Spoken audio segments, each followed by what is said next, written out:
Maandalizi ya kuelekea kwenye mchezo wetu wa CRDB Federation Cup dhidi ya Songea United siku ya Jumamosi tarehe 29 mwezi huu wa 3 saa 10 jioni yanaendelea. Baada ya mchezo wetu wa kirafiki dhidi ya Singida Black Stars pale Singida, timu imerejea Dar es Salaam leo ikiwa ni siku ya pili ya maandalizi kuelekea mchezo huo.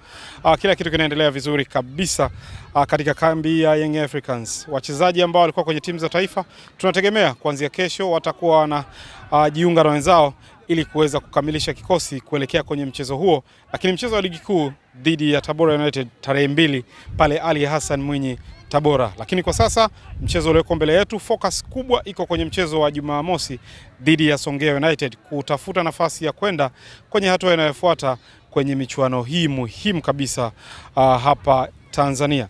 Lakini wananchi, kama kawaida yenu, tunahitaji support yenu. Mmekuwa mkitupa nguvu na this time around naamini mtakuwa nyuma ya klabu yenu kuhakikisha tunaenda kutimiza lengo hili pamoja. Tujitokeze kwa wingi kwenye uwanja wa KMC Complex pale Mwenge siku ya Jumamosi saa 10 jioni ili kuja kuwapa nguvu wachezaji wetu na kuhakikisha kwamba lengo la kutetea vikombe vyetu inaenda kutimia.